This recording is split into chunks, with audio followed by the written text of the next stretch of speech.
Good afternoon, ladies and gentlemen. Welcome to another edition of AIJAC Live Online. My name is Joel Burney, and it's fantastic to have you all with us. Special mention to all of our audiences from afar internationally that have been able to enjoy our webinar today and join us. We're streaming live onto YouTube, live onto Facebook, and obviously with our intimate audience on Zoom as well. Very, very brief housekeeping, ladies and gentlemen.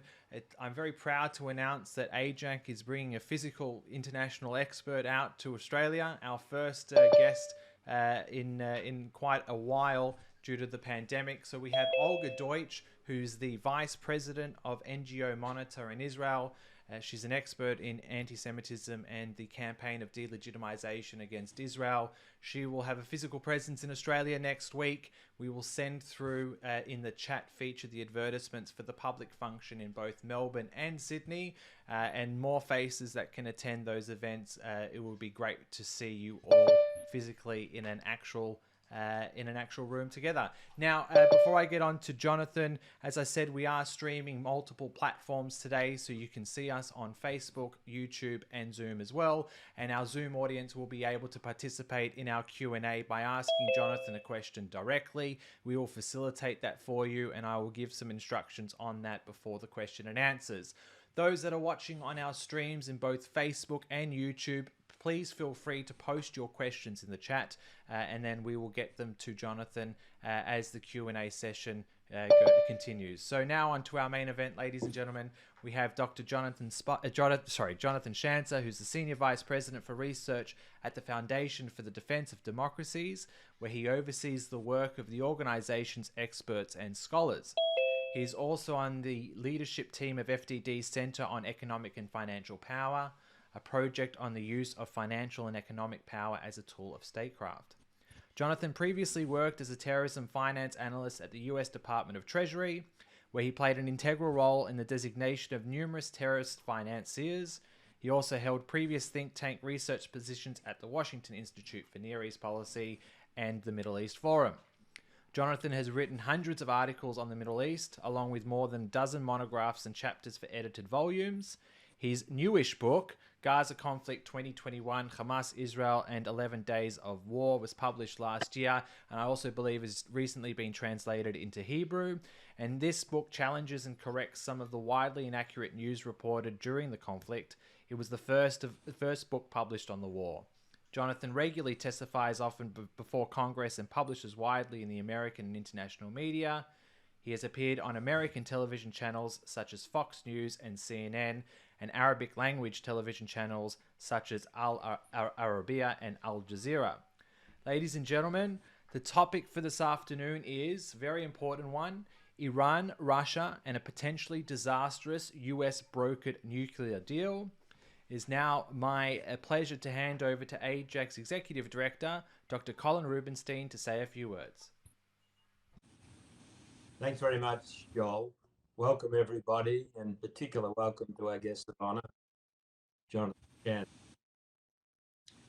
We're at a critical juncture in global affairs, as I think everyone realises, and certainly that's the case in the Indo-Pacific as well as in Europe and the Middle East. As Prime Minister Morrison put it, the arc of autocrats is certainly threatening the free world order. And with threats of nuclear war not even in the background, we're in a very precarious global situation. In our part of the world, you see China lasering Australian aircraft close to our own shore. We see China about to establish a military and naval base in the Solomon Islands. And of course, close relationship pact with Putin, support of Russia is obviously very well known, very disturbing. In Europe, we see Russia's unprovoked, brutal invasion decimating Ukraine. 4 weeks now, and no end in sight. Despite US-led sanctions and very strong verbal condemnation, quite impressive, but how effective are they going to be in bringing this terrible conflict to an end? And ironically, we also see the US with its JCPOA partner on the verge of capitulating to Iran and agreeing to a disastrous nuclear deal, with the US about to allow this sanctioned pariah Russia to have a special nuclear relationship with Iran and essentially a high degree of exemption from the Ukraine-based sanctions. And to boot, the final straw, the possibility of delisting the Iranian Revolutionary Guard Corps. This would be a terrible turn of events and would leave a very weak and meek deal with Iran and present a quandary, certainly to Israel and most Middle East neighbors.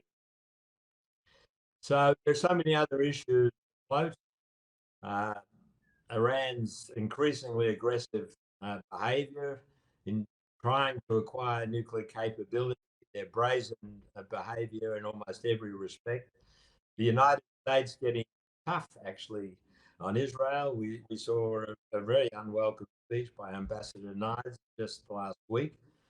What will the visit of Secretary of State Blinken to the Middle East and Israel next week be about and bring about?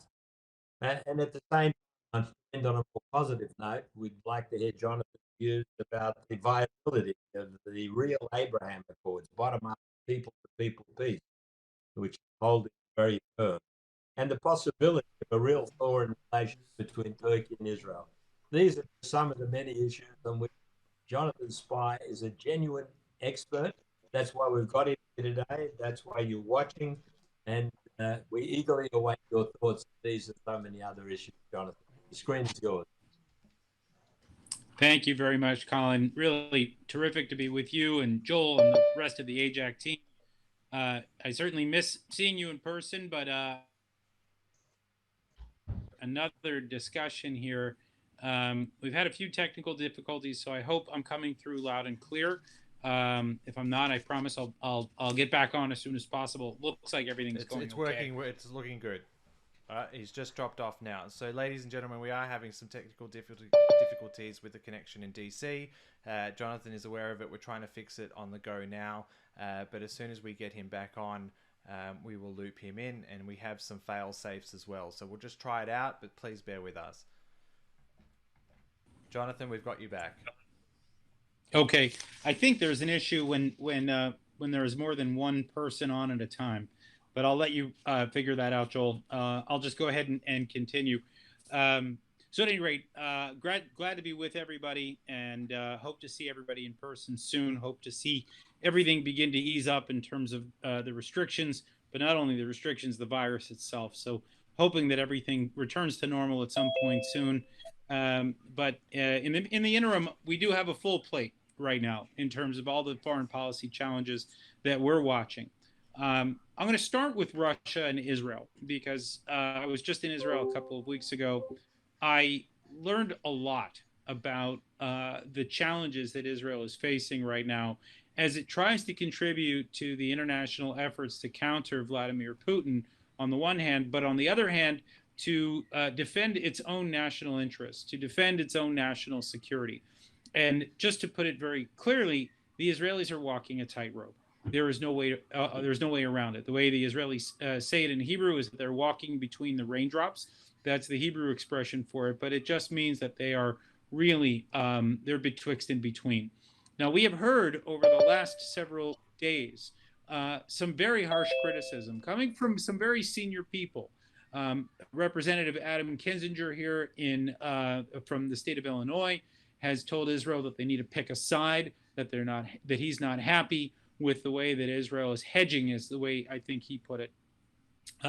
Similarly, Senator Lindsey Graham from South Carolina here in the United States also at one point took a very harsh stance on Israel. He has since reversed his position, but one gets a sense that Israel is very much in the crosshairs of even some of its friends among the political elite here in Washington. Former Prime Minister Ehud Olmert has taken aim at the Bennett government for not doing enough and to not squarely stand with the United States and some of our Western partners. And then last but not least, we saw something of a rebuke coming from Volodymyr Zelensky himself, the embattled leader of Ukraine, who spoke by video conference to the Knesset And he seemed to imply also that the Israelis need to do more, that they need to step up. First, let me just start with this. Israel is a tiny country of 9 million people. There is nothing that Israel can do that will change the tide of this war. What it does need to do, though, and this is, I think, its greatest challenge, and I'll try to be as clear as possible here, it needs to operate in the country of Syria. It needs to do so urgently. And right now, the man who holds the key to Israeli operations, military operations in Syria, is Vladimir Putin. It's just that simple.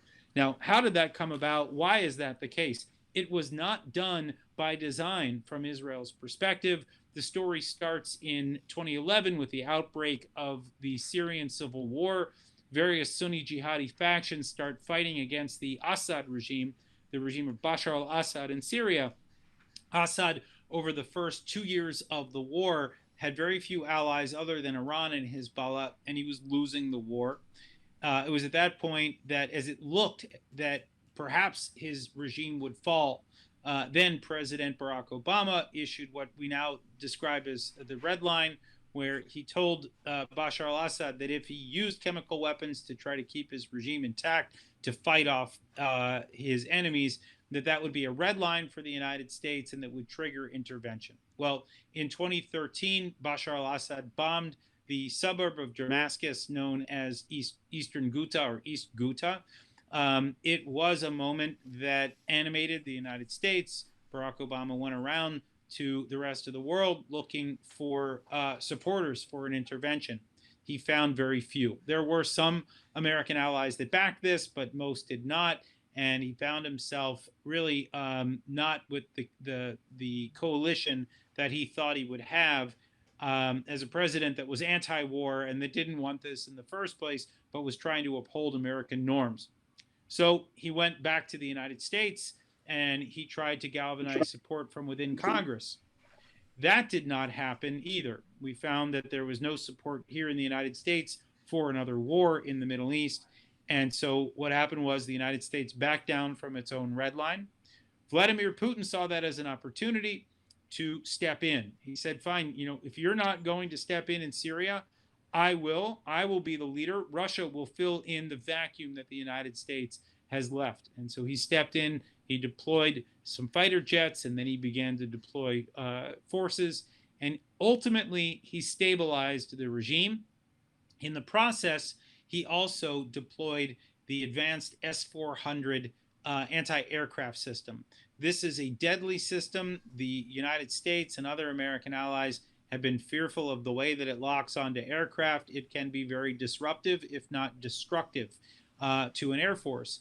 The Israelis, by around 2015, began to severely regret the fact that Putin was there. For the first couple of years, it didn't really make much of a difference for them.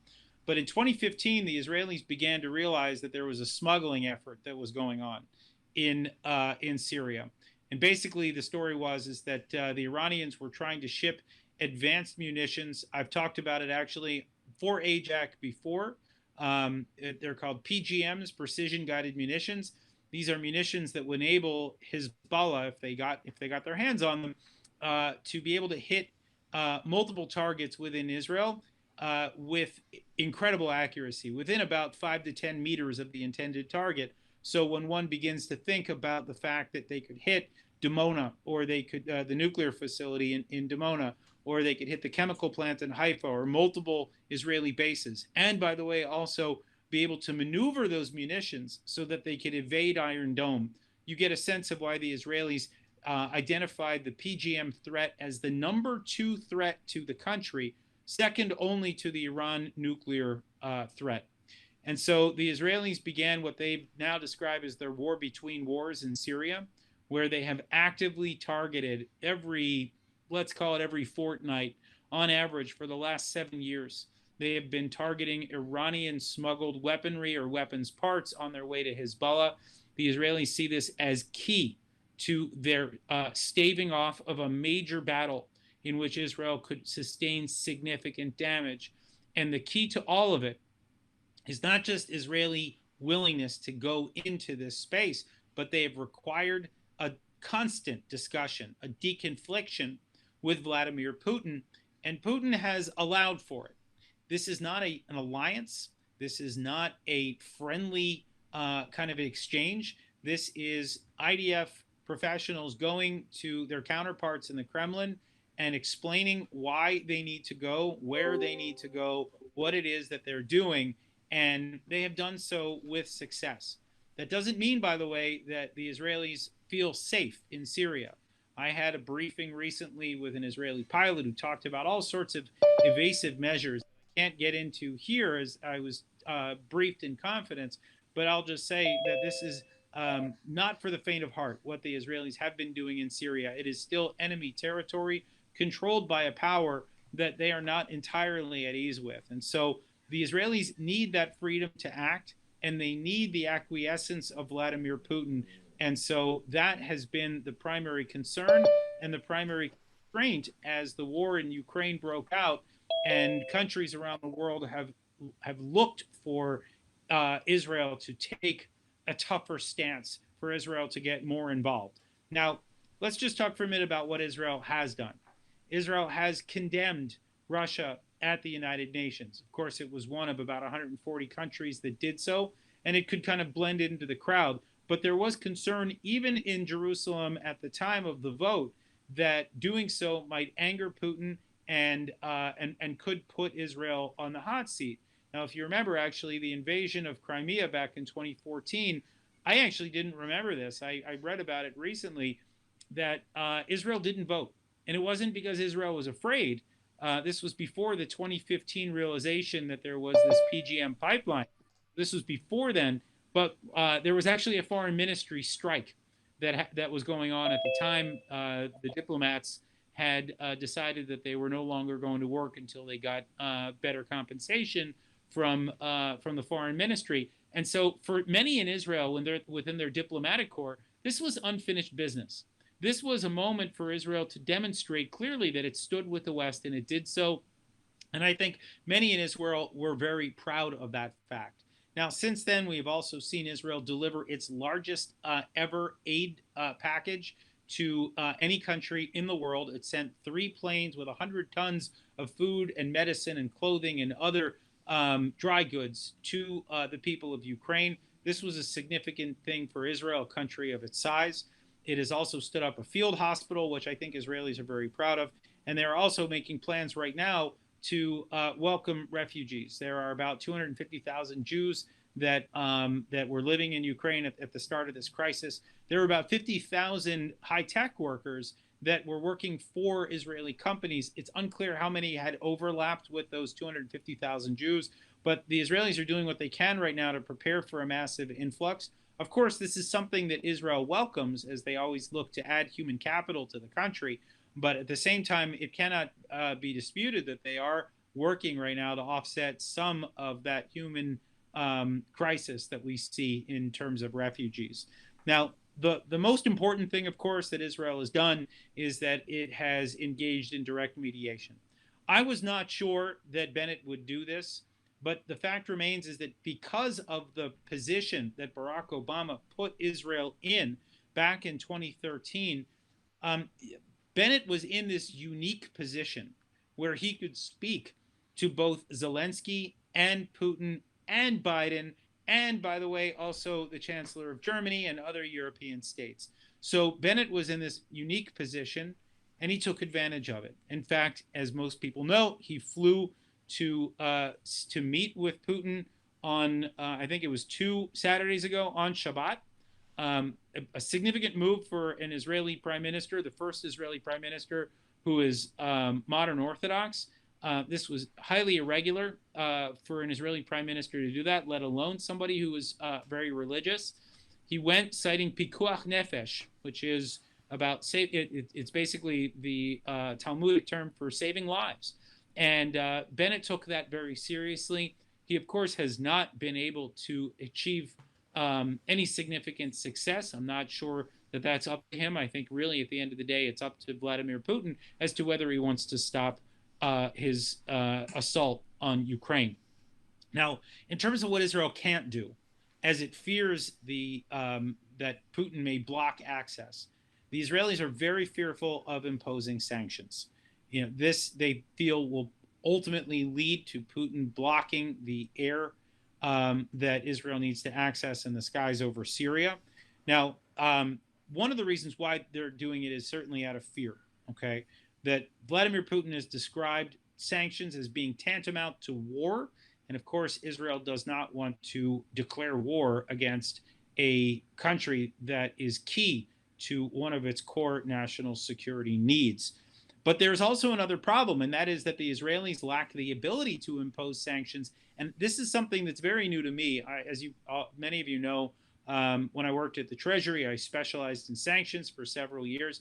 I did not know this, that the Israelis do not have the bureaucratic ability to place sanctions on any country that is not openly belligerent to Israel. So Iran, yeah, they have sanctions. Iraq, yes. Lebanon, yes. Russia, they're not at war with Russia. And so they lack the ability to do it. And so the Israelis right now have actually convened a committee to determine what they can or can't do. Usually what the Israelis do is they wait for a UN resolution. But of course, the Russians have a veto at the Security Council, so there will be no resolution at the UN condemning Russia or putting sanctions on Russia outside of what's already happened at the General Assembly, which is non-binding. So the Israelis find themselves in this very interesting position where, A, they don't want to because they're fearful of a response, but also they cannot. And they're also concerned, by the way, about the Jews that are still in Ukraine, the Jews that are still in Russia. I read a horrific story today about how the Russian Jewish community is being forced to support the war and to say nice things about Putin and what he's doing in Ukraine. And they're doing so, it feels like it's at gunpoint. They're doing it for fear of life and death. The last thing that I'll just say on Israel's predicament here is we've heard a number of people talk about how Israel should just provide Ukraine with Iron Dome. This is, of course, this very effective air defense system that the Israelis have. A couple things. Number one, Israel can't afford to loan Iron Dome to anybody. There is one Iron Dome right now in the world that's really not getting any use, and that's the Iron Dome system that the United States bought from Israel and then promptly deployed it to Guam, where it will see zero action. That's one that could be deployed, and that would be up to the United States. I don't know if that's on the table, but I think it's an interesting prospect. The problem is that even if the Israelis did send Iron Dome or the United States sent that one battery of Iron Dome, there would require a significant amount of training that no one has time for right now in the middle of a hot war zone. And so it's unlikely that anything would come of any of this. If anything, right now, it just looks like a convenient excuse to slap Israel around, saying that it's not done enough. But in truth, really, I think we need to just come to terms with the fact that the United States unwittingly put Israel in a position where it would not be willing to challenge Vladimir Putin as long as he controlled the skies over Syria. And it's for that reason that Israel is still in that position today. And what's remarkable is that it's 9 years later, and the United States has still not figured out a way to help Israel out of this predicament. And of course, it's just putting a huge amount of stress on the Israelis because they truly do stand with the West. They stand with Ukraine. They just cannot express it in the same way as some of the other countries that are maybe just, they're not held over a barrel the way that the Israelis are right now by Vladimir Putin. Now, this all leads us to kind of the next question, which is the role that Israel could play, what kinds of positive things the Israelis may be able to achieve through the limited structures that it has, through the diplomatic structures, or perhaps even one day leveling sanctions against some of the oligarchs. There are, of course, Jewish oligarchs, Russian oligarchs that hold Israeli citizenship or passports. There are things that the Israelis could start to do. But then there's the question now of what waits for them on the other side of this deal. And this gets to sort of part two of the discussion today. And that really, that gets back to the Iran nuclear deal, which is, of course, being negotiated right now. It's been ongoing in Vienna. It has been a train wreck, I think, from Israel's perspective. The envoy to these talks, Rob Malley, has been making one concession after another on behalf of the United States. right now, we're looking just at the kind of after effects of the last deal. Of course, the last deal, if you remember, it yielded Iran about $150 billion. And then on top of that, there was a arms embargo that already expired. That was last year. There's another embargo that's going to end next year on ballistic missiles. And then there are all the other sunsets with regard to the other nuclear restrictions that are going to melt away as written in the last deal. Well, this is the deal that the Biden administration would like to go back to, except now there are additional clauses that the Israelis are wrestling with. One is that the IRGC, the Islamic Revolutionary Guard Corps, which I understand from Colin, is not designated in Australia, but it is designated here in the United States, and it should remain so.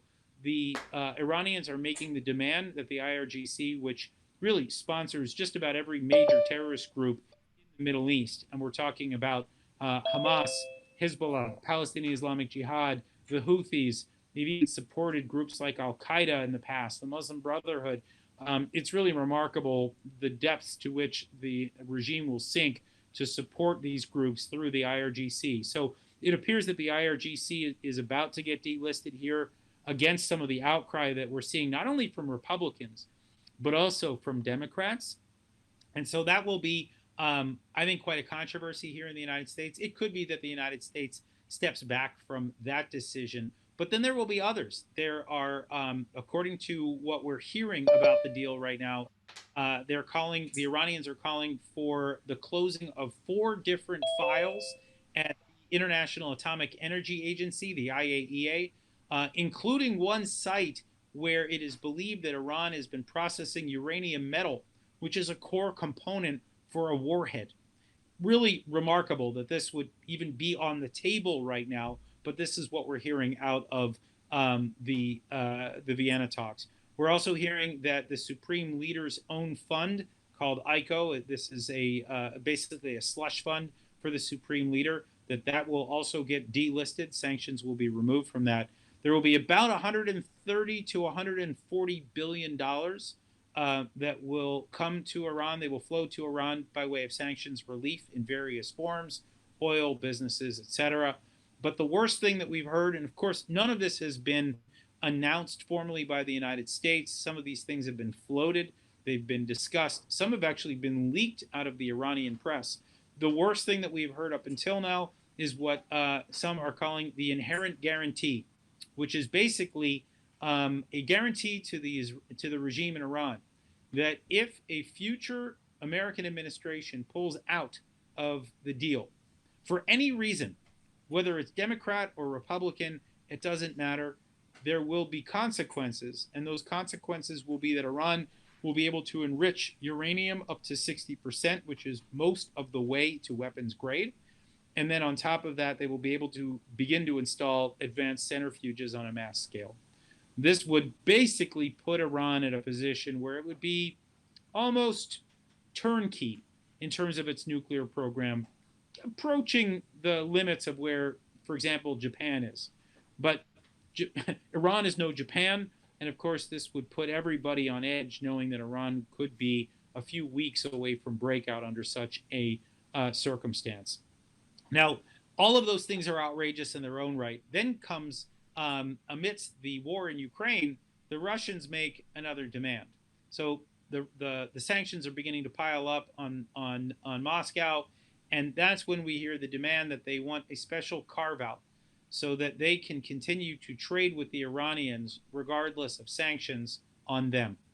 That they believe that this was their right based on the fact that they had helped to negotiate this deal as one of the so-called responsible parties that were negotiating it. As it turns out, actually, they weren't just part of it. The envoy for Russia to Vienna is a guy by the name of Mikhail Ulyanov. This guy has been the go-between for the Iranians and the American team led by Rob Malley.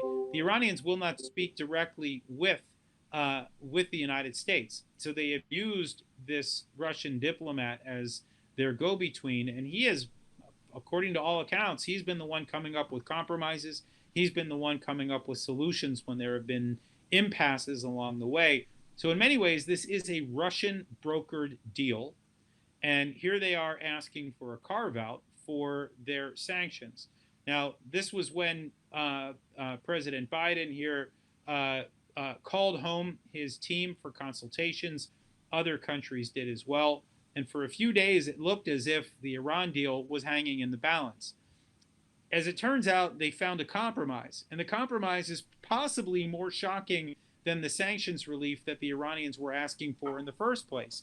The first thing that they've asked for, and the thing they continue to demand, is that there be a special carve-out now for the Russians to be able to treat the nuclear program on a technical basis. So that means handling spent fuel. It means receiving uranium that is supposed to be shipped out of Iran pursuant to the deal itself. And it also means working on Iranian nuclear facilities such as Fordo or perhaps Bushehr as well. And the idea here is that in servicing the Iranian nuclear program, the Russians will be able to bring in billions of dollars. Now, the insanity of all of this, need I point out, is that the Russians right now are rattling their nuclear saber. They are warning that they could end up using nukes in this showdown with Ukraine and perhaps with NATO forces if it comes to pass. So here you have a guy who is recklessly wielding his ability to fire off nuclear weapons in a conflict that he started, in which he is the aggressor, Putin. And right now he is being tapped to possibly be the responsible party that would be really the only country standing in between the Iranian regime and their nuclear program. So now Israel has had every right to speak out against this deal, not because of Putin, but because of the all the other things that Iran is set to get that I've just described, all of the various sunsets, plus the delisting of sanctioned entities, the inherent guarantee. The Israelis have not. Now, I think it's for two reasons. One is that the Bennett government, the Bennett-Lapid government, has been very careful not to invoke the ire of the United States. Everybody, of course, recalls that Bibi Netanyahu got up in front of that joint session of Congress in 2015 and did so against the will of President Barack Obama. There was a lot of anger here. It looked as if Israel was meddling in American politics. Of course, it should be noted that the Israelis are stakeholders in a region that would be directly impacted by a deal. They were back in 2015. They would be again in 2022. And yet they're essentially being told, stay out of it. It's not your business. When, of course, the Iranians would be training their nukes at Israel the first day they had them. And if the Israelis don't believe that the Iranians are being honest, they have a right. I think they should be telling the United States and the rest of the P5+1 their concerns. They've decided not to. They want to preserve their relationship with the United States. That's reason number one. Reason number two for their silence is, at this point, if they go against the deal, it could potentially invoke the ire of Russia again. And they're very fearful of it. So in my opinion, right now, it doesn't matter how the Ukraine situation ends. From Israel's perspective, they are going to almost certainly have a nuclear deal that, in their perspective, and in fact in mine, would be detrimental to international security, certainly detrimental to regional security. It will almost certainly hurt them more than any other country in the world if the flimsy controls on Iran's nuclear program are ultimately wiped away as the deal is actually written. So the Israelis find themselves between a rock and a hard place. The saying in Israel is ben patish v'asatan, which basically it's between an anvil and a hammer. That is exactly how I've heard Israelis describe this to me on multiple occasions, that there is really no good answer for them. The best thing they can do right now, in my opinion, is they need to continue to operate in Syria, and they will, by hopefully just being able to keep their heads down and to try to stay away from being at the center of this conflict between the West and the Ukraine. But in the meantime, I think we can almost certainly expect to see an uptick in Israeli asymmetric military activity, not just in Syria. We've seen Israel bombing, drone runways in Iran. We've seen attacks in cyberspace. What we've described as that war between wars, that asymmetric conflict. I think it is only going to heat up. And my sense is that regardless of what happens in Ukraine, if a deal is struck in Vienna, the Israelis will have some very difficult choices to make about whether Iran can be as close as it will be to a nuclear weapon, whether its proxies will be as close as they are to those precision-guided munitions. So this is, in fact, a very, very difficult moment for Israel. I think none of what's happening in Ukraine was something that I don't think anybody expected. I think they're scrambling to catch up, and it's truly happening at the worst time for them as they are struggling also with this nuclear program. So I'll end there. It's not exactly the most uplifting briefing that I've given to AIJAC, but these were basically the key takeaways from my recent trip to Israel. And I'm very happy to take any questions that you all may have. And fingers crossed that the platform here is stabilized. Thank you, Jonathan. Hopefully it will, and I'll try to avoid the awesome split screen feature that we have to make sure that the connection remains stable. But thank you so much for that presentation. We're very, very far from the European theatre here in Australia, and always your presentations are clear, coherent, and very thorough. So we thank you for that. Now, ladies and gentlemen, especially in our Zoom audience, you can use the reaction button at the bottom of your Zoom screen to raise your hand to provide me with a silent notification of your intent to ask Jonathan a question, and I will call upon you and be able to unmute your mic and so on. I will, however, go for the first question to Colin. Thanks, Joel. Thanks, Jonathan, for that very comprehensive, realistically depressing analysis. But I think I know the answer, but if you had President Biden's ear, what course of action would you recommend the US should take regarding the deal around the nuclear program? And I get a second one. Given that this deal goes ahead, what are Israel's best options, do you think? And really, what are the consequences Iran gets closer to nuclear weapon capability in terms of what it will do and broader react? Yeah, thanks, Colin. All I think good questions. Look, in terms of what I think Biden should do, we've been saying this all along here at FTD, and I think a lot of other people in Washington have been saying the same. It's not a problem that they're negotiating. It's a problem that they're caving in on every demand and providing Iran with $130-something billion that will be invested in their proxies, like Hezbollah, Hamas, Houthis, Shiite militias across the Middle East. This is a recipe for war. And what the administration should be doing is, A, cutting back on the support that they're giving financially to the regime. It's one thing to say, okay, well, we're gonna keep a close eye on your nuclear program. It's another thing to say, we're gonna do that, and we're gonna basically give you a get out of jail free card for all of the different terrorists and human rights abusers that are part of this regime. And by the way, here's a bunch of money to throw into a region that is already seething. And so it's a money thing. It's a broader policy issue. I also think that this administration should be doing more to cultivate its alliances. If anything, right now, I have to say, Israel is not alone in its outrage. Even though it's been silent in its outrage, it is joined by the UAE, by Saudi Arabia, by Bahrain, by Egypt, Jordan. There are a range of countries that are absolutely outraged. And you can see actually that, look, with Israel, I'm not sure that there's any blowback.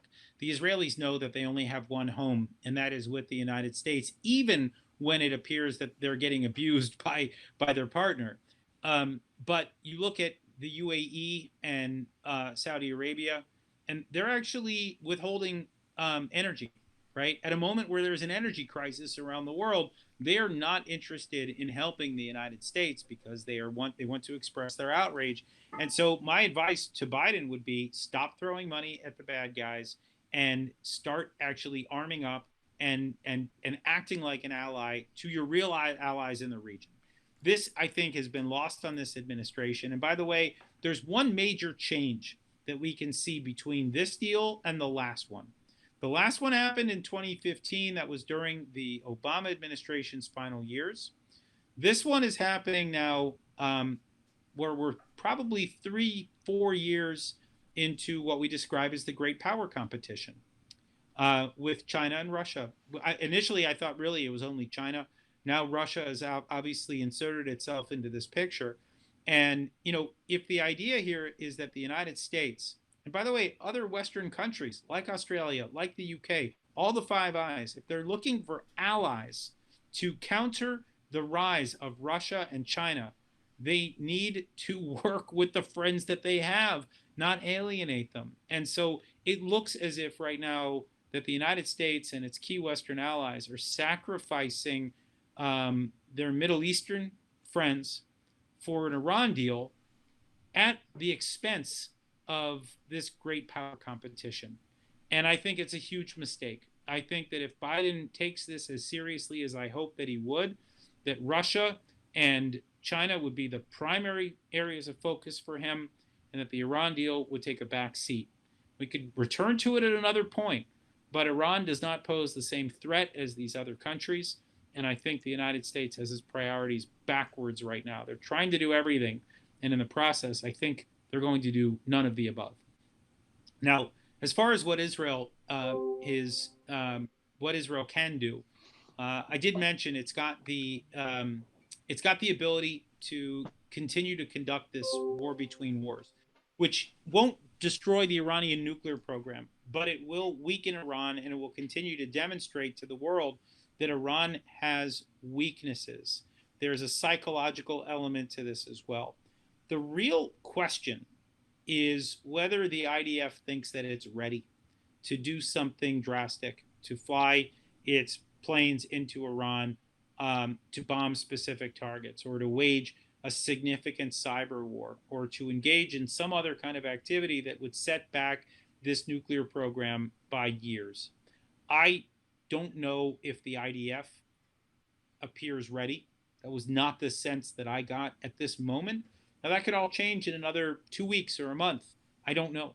But I didn't get the sense that there was a plan in place that would ultimately solve this problem for Israel. I think you're going to see them mow the lawn for the foreseeable future and hold out that perhaps with Republicans taking back Congress, and another election coming 3 years from now, that maybe there'll be different leadership that is less willing to throw money and to give concessions to the regime in Iran.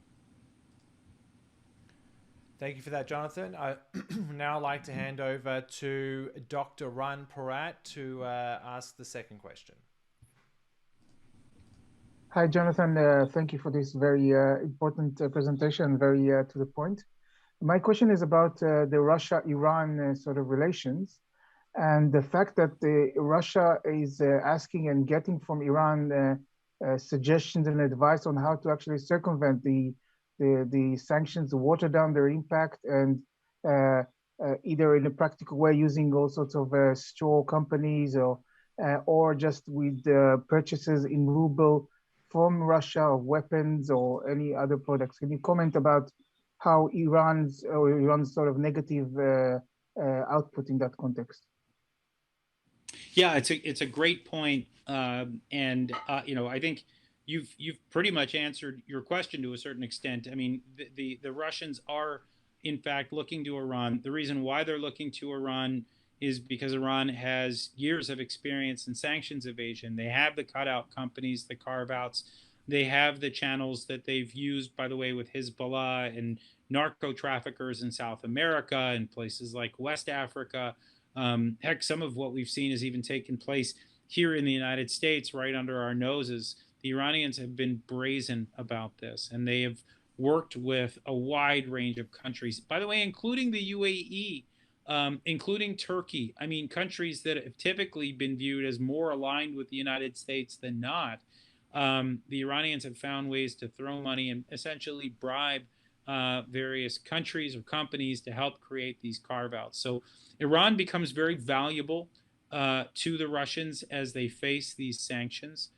Look, I think that at the end of the day, the Russian sanctions, are not strong enough. There needs to be more measures taken, and I think the U.S. is fearful of doing so for fear of a full-on rupture with Vladimir Putin, and they don't know what he's capable of. I think that's a big part of the problem right now. But these are half measures at the end of the day, and so the result is that the Russians are still going to be able to do some business in the U.S.-led banking system, which is, I think, a huge misstep on our part. And then for where they find themselves closed off, they will have Iran. They will have Iranian oil, by the way, as well. It's really the Russians and the Chinese that have been buying oil from Iran, even while sanctions have been put in place. So they'll continue to do that. I wouldn't be surprised to see Russia try to assert a larger leadership role as it relates to OPEC. They will wield whatever they can in order to gain leverage here, but Iran will always play some role. The only caveat that I will make here is that these two actors have not exactly been best friends in Syria. There has been some tension there. The Russians have, I think, thanks to Israel, the Israelis, in their constant attacks against Iranian assets in Syria, there has been a realization on Russia's part that, you know what, maybe Iran doing all this smuggling through Syria, it's not worth it, right? They're not getting anything out of it. If anything, they find themselves stressed out that there's another military flying in the skies that they are supposed to control. So, my hope anyway was that Iran-Russia tensions would become exacerbated by all of this. But I think Putin played it well. So did the Russians. I think they understood that they could use each other, stand strong amidst the pressure that they've been feeling. Thank you, Jonathan. I'd now like to hand over to AIJAC Dr. Svi Fleischer for the next question. Hi, Jonathan.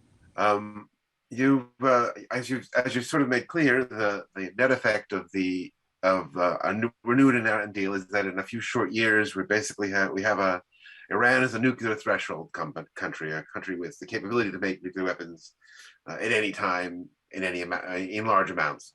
I wonder if you could spell out for us, just quickly, what are the consequences when that happens in a few short years for the region, for Israel, sorry about that, and the world in general? Sorry, Svi, Jonathan's just dropped off. I'm going to get you to re-ask him the question. Stand by. I'm just going to get him back. We've got you back, Jonathan. Sorry, Svi, go for it.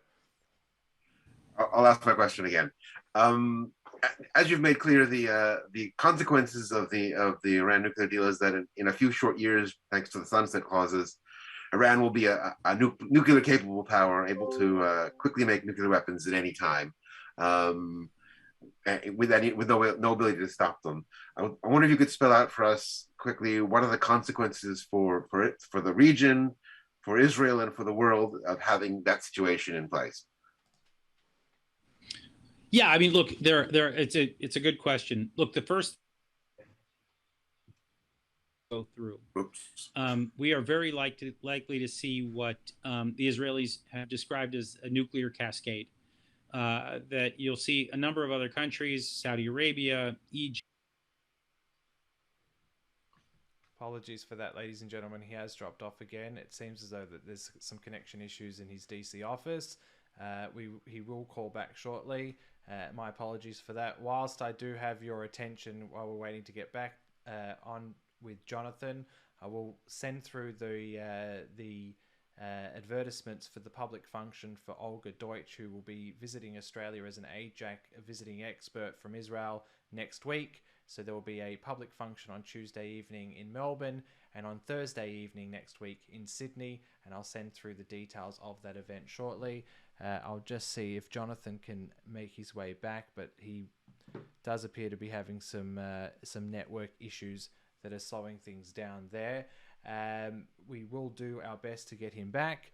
I'll just message him now as to see if he can call back on. But we do apologize for that, even though it was stable during the substantive part of his presentation, which arguably is the most important. We are unfortunately at the at the behest of each individual's internet connection wherever they happen to be. So we will try and get him back as soon as possible. In the meantime, I guess I can plug some other things that AIJAC is doing on our social media channels, on our Facebook, Instagram, and now LinkedIn. AIJAC is, and Twitter as well, AIJAC is expanding its remit into social media as much as possible. We produce on a daily basis regular topical information, graphics, articles, videos. So if you haven't already followed AIJAC on our social media platforms, please continue to have a look at our platforms there. And what I'll do now is I've just in touch with Jonathan. Stand by, just give me 1 second, and I'll send him the Zoom link to get him back in Zoom. So please stand by.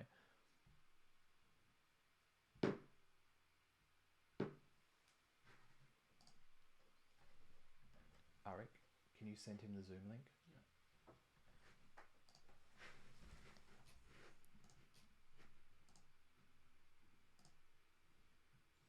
I'm just going to send Jonathan a link to actually join into Zoom. As I suggested at the start, this was our fail-safe. So I will just get him in there now. Stand by. And thank you all so much for staying with us. My apologies for this. Those that have been following our AIJAC Live Online since we started at the start of the pandemic will know that we've been very lucky. My apologies. So, ladies and gentlemen, I'm going to send Jonathan a link to join in Zoom. So he will be on momentarily. And I do apologize for the technical hiccup. Those of you that have been fans of AIJAC Live Online since we started about 2 and a bit years ago at the start of the pandemic will know that we've been rather lucky in terms of our technical issues, that we haven't faced too many in the past, but hopefully we can get Jonathan on in the next 60 seconds. I'll just let him know I've sent a Zoom link. Well, I say while we're waiting, if I can, that today is an auspicious day, 43rd anniversary of the Egyptian-Israeli peace treaty signing. So that's very significant. That leads into the Abraham Accords, broadening Israel's relationship. Jonathan, we've got you back. Thank you very much for that. And if it does fall off again, it doesn't let you back in, I've sent you a Zoom link as well, so you can join directly into Zoom. Ladies and gentlemen, thank you very much for your patience. We now have Jonathan back on. Jonathan, did you get the last question? Yeah.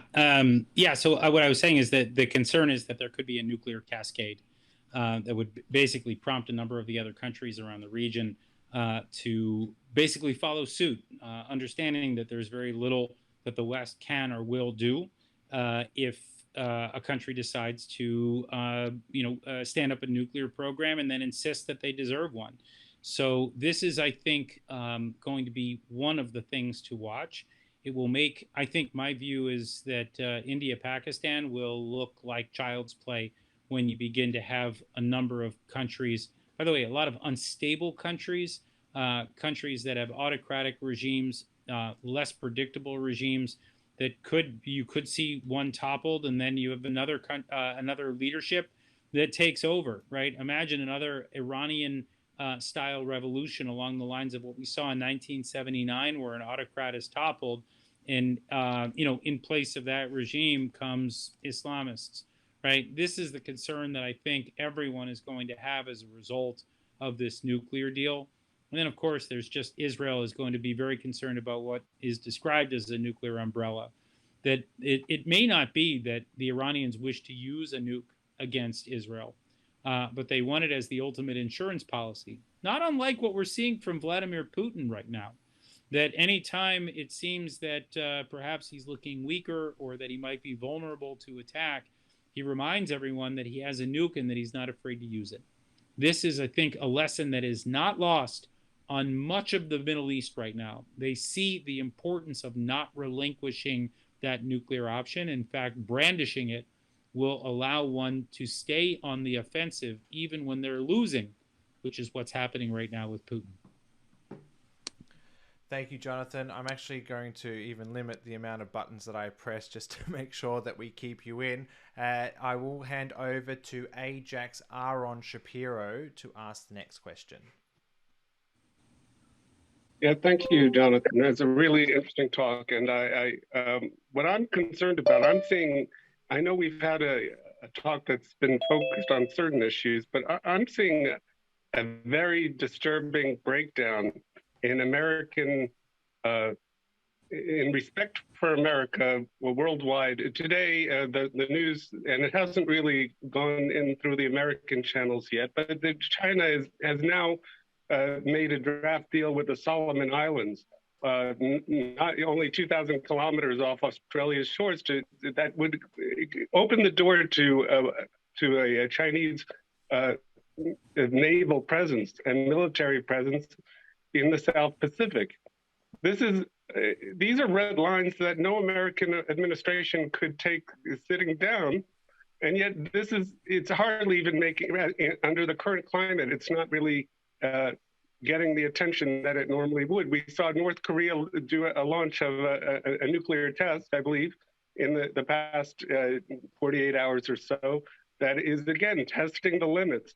There seems to be almost a breakdown of the alliances. The other thing I wanted to bring up, which I think is very relevant, is that while America talks about strong sanctions against Russia, most of the countries with the largest populations, India, Brazil, they're not on the sanctions regimes. They're not on board.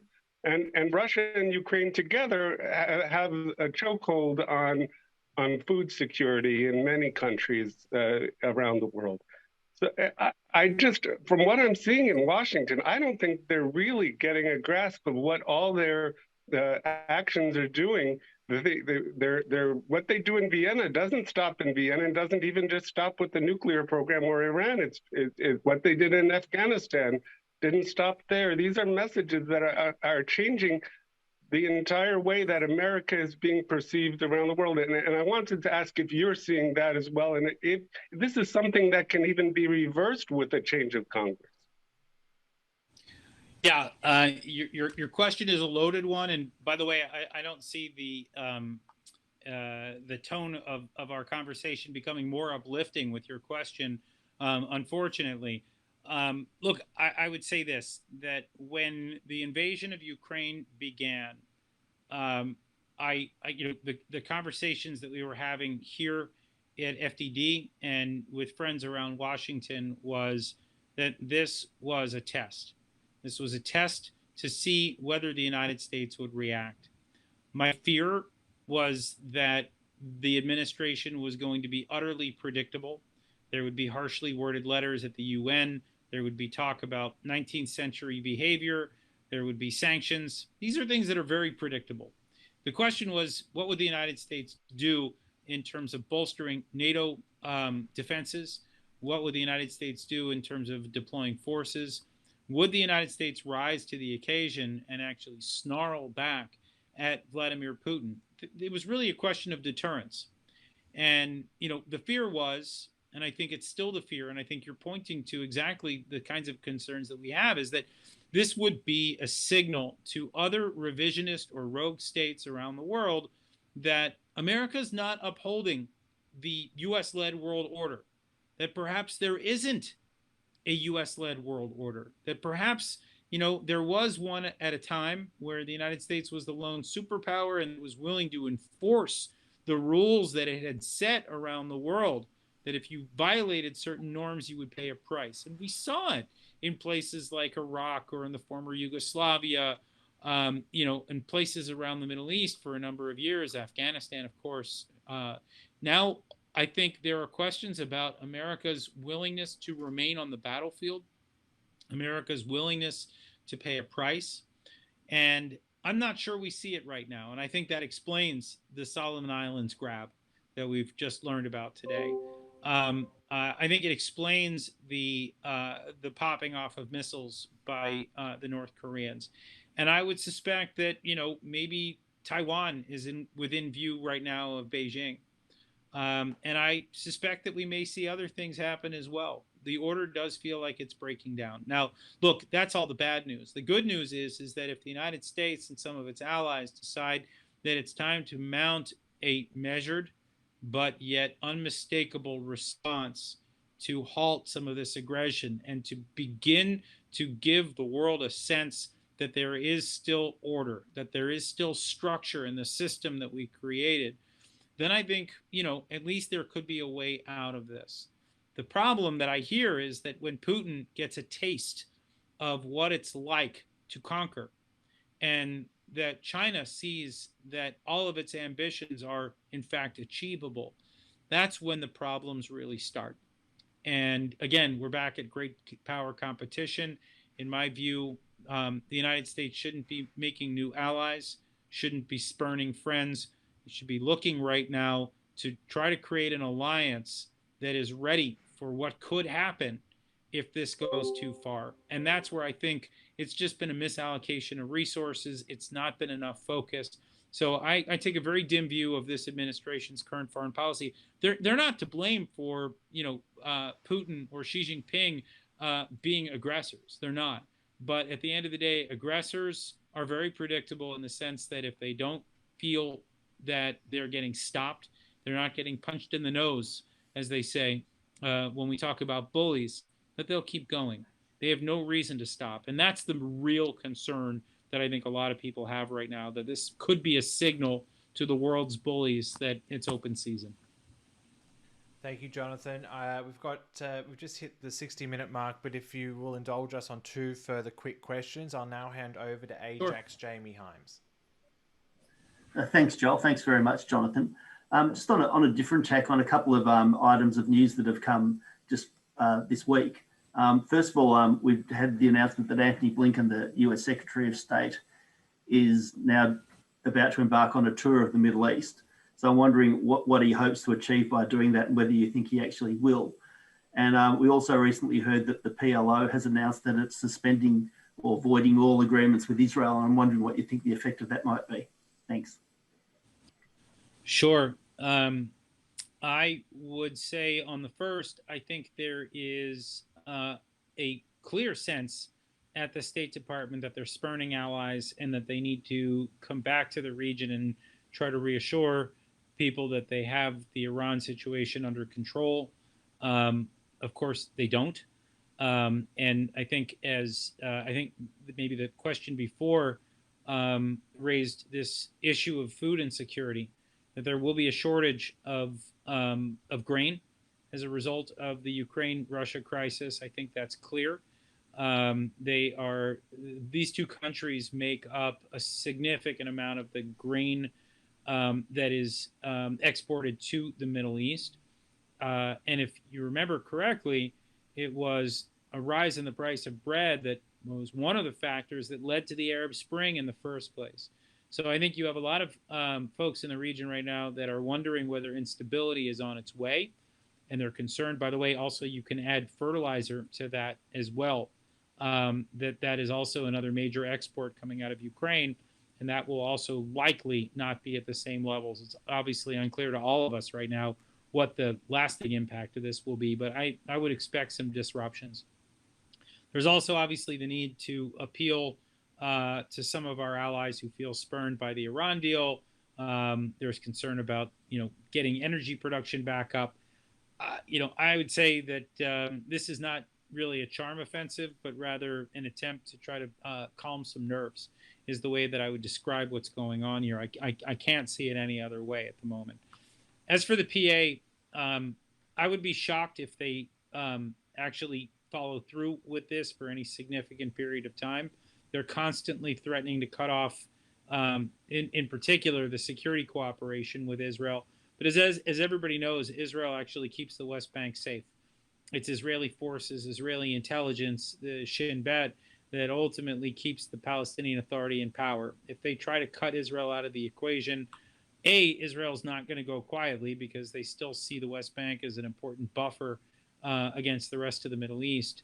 But also, it's just not in their interest. And I just don't think they're going to take no for an answer. So I wouldn't think too much about it. I'd be shocked if this thing held and there was actually a holdout from the PA. Thank you, Jonathan. And now the final question for today, ladies and gentlemen, will go to AIJAC's Ovid Labelle. Hi, Jonathan. Thanks for doing this.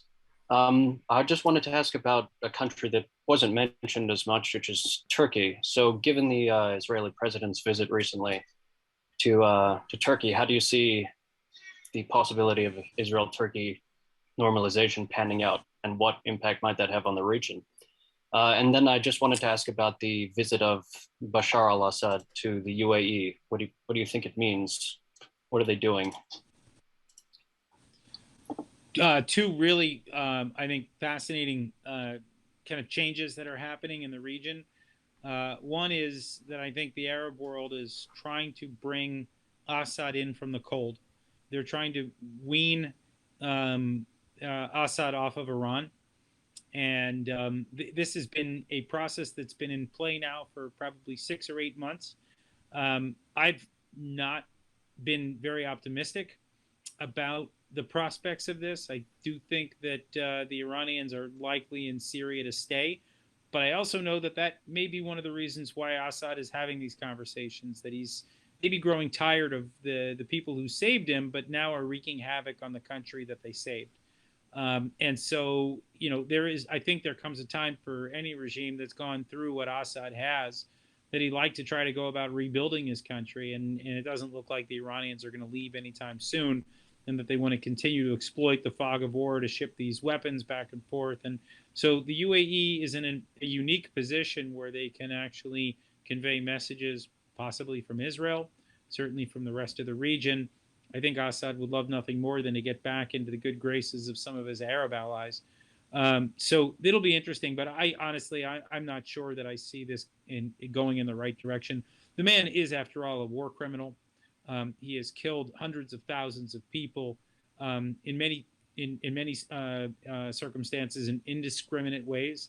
And I'm not sure that he deserves to get the recognition that he's getting. I'd like to see someone else come in and then really clean house and start afresh in Syria. I think that's the only way that the country could continue to exist, is without new leaders. Without new leaders, you just won't see that progress. As for Turkey, I did have an opportunity to talk with some of my Israeli counterparts on my recent visit there. The sense is that they're watching in a very guarded way.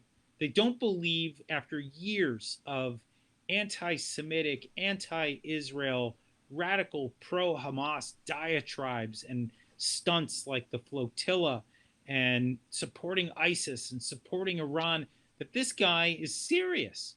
And it's hard to believe that he's serious, given everything that we've seen him do over the last, decade and a half. It's been a long time. There's a track record that really does not inspire confidence. But the fact remains is that the government of Turkey has run the economy into the ground. The government has very few friends. It has many enemies. It has really angered most of the rest of the region, including the UAE, Saudi Arabia, Israel. It's hard not to find. Certainly Greece, Cyprus, they're not happy. Egypt's not happy with them. Libya has been torn apart by them. There are very few countries that look at Turkey and say, wow, glad they're in our corner. And so I think there was a realization that they're broken friendless, to sum it up, and that they needed to start to make some changes. So they've started outreach with the UAE. Once again, the UAE is kind of the epicenter of diplomacy in the region. But then they also turned to Israel. Now, in my opinion, I believe Erdogan did this because he harbors these thoughts that Israel somehow wields all the power. There's some anti-Semitic sort of undertones or maybe even overtones to this, that Israel can help get him out of the isolation that he's in. I don't think the Israelis are at all interested in helping him in any way. I think they're interested in reestablishing the kind of relationship that they had before, but probably not as warm as they had before. I had one person in Israel describe it to me as possibly looking like Egypt when Mubarak was there. Cold peace.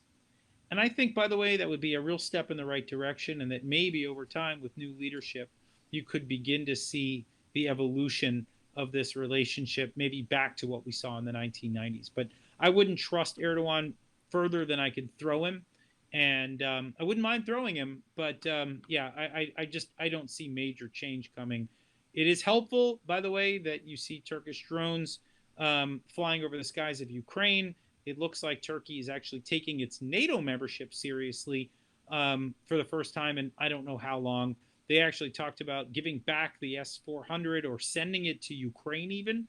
This is the S-400 that caused a rupture with the United States and led to a triggering of sanctions. So anyway, we're seeing some positive moves, but just remember, a leopard doesn't change his spots. And on that note, ladies and gentlemen, on behalf of everyone here at AIJAC, thank you so much, Jonathan, for your time today, for giving us a little bit extra than the hour as well. Your presentation today was very, very timely for all of us. And on behalf of AIJAC, including Colin, thank you so much for your time today. Ladies and gentlemen, a special thank you to you as well for staying with us and remaining patient during the technical difficulties that we faced. We all at AIJAC greatly appreciate that too, so thank you for staying with us, and I hope that you, as I and as everyone else, thoroughly enjoyed Jonathan's presentation this afternoon. That's all we have time for. Please look out in your inboxes for further details on our next webinar. And as I've said during the webinar, we'll also send through information about our upcoming events, in-person events next week with Olga Deutsch, Vice President of NGO Monitor from Israel, who will be in Australia next week. So again, thank you so much, Jonathan. Hopefully the split screen works now so they can see you and that you don't fall off. And ladies and gentlemen, thank you so much for your participation today.